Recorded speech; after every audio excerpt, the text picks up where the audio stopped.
Berjumpa kembali dengan saya Mizanul Akrom.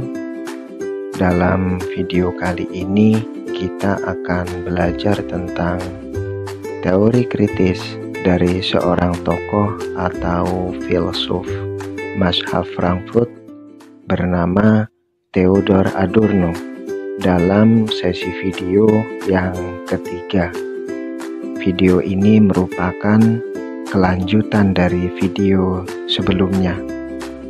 Baik, langsung saja mari kita mulai belajar kita tentang teori kritis dari Theodor Adorno.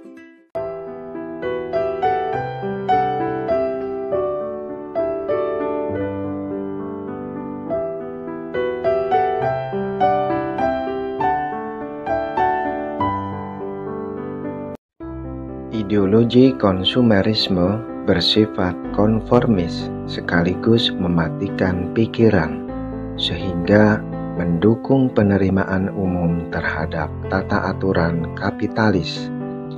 Dengan kata lain, menerima industri kebudayaan tanpa sikap kritis berarti menyetujui ideologi industri kebudayaan yang bersentuhan dengan kesalahan, bukan dengan kebenaran, dengan kebutuhan-kebutuhan palsu dan solusi-solusi palsu, bukannya dengan kebutuhan-kebutuhan atau solusi-solusi real.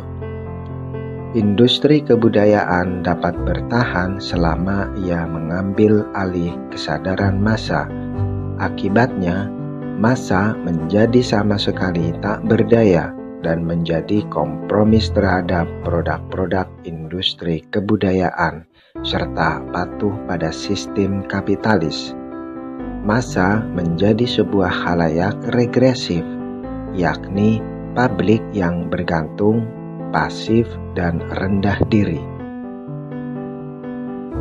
Budaya massa lahir dalam industri kapitalis yang berorientasi pada keuntungan dari massa sebagai konsumen. Budaya massa adalah budaya populer, maka standar produksi adalah kebutuhan massal yang dapat menghasilkan keuntungan besar tanpa memperdulikan apakah produk-produk massal tersebut merusak dan merendahkan martabat manusia.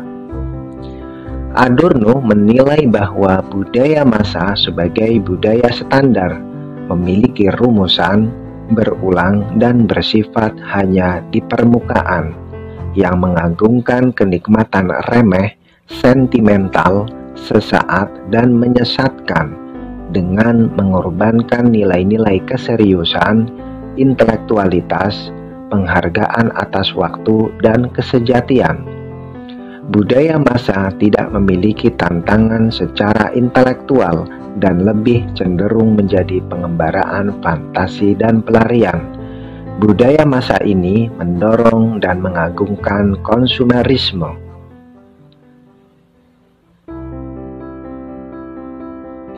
Budaya massa menjadi marak apabila banyak industri mementingkan keuntungan besar daripada mendorong kedalaman nilai sebagai perwujudan sikap kritis dan kebebasan manusia.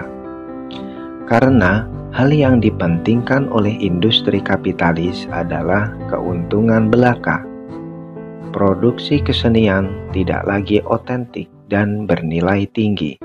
Di satu pihak, industri diciptakan untuk melayani kepentingan konsumen tanpa harus bersikap kritis.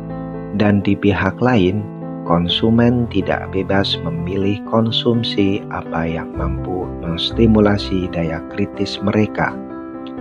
Dalam konsumsi seni, hasil akhirnya bahwa konsumen mengonsumsi kegembiraan yang bersifat semu.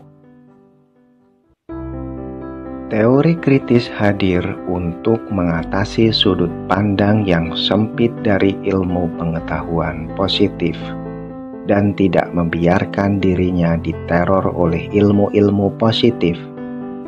Dalam teori kritis, tidak ada lagi homogenisasi ilmu dan komersialisasi seni. Homogenisasi ilmu adalah pereduksian cara pandang menjadi positivisme, dan komersialisasi merupakan reifikasi yang menjadikan objek-objek seni tereduksi hanya memiliki nilai tukar belaka. Teori kritis harus membangun filsafat identitas, yakni kemandirian sebagai kesadaran sejati untuk mengatasi positivisme yang menjadi tulang punggung kapitalisme modern yang melanggengkan politik non-identitas.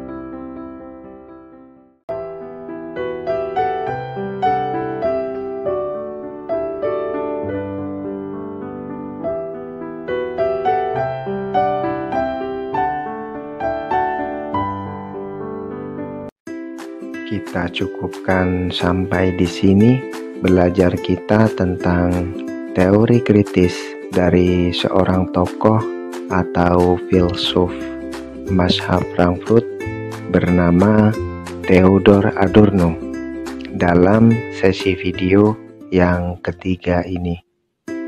Jangan lupa tonton video kelanjutannya, teori kritis dari Theodor Adorno dalam sesi video yang keempat. Terima kasih telah menonton video ini. Semoga bermanfaat, menambah wawasan, pengetahuan, dan intelektual kita.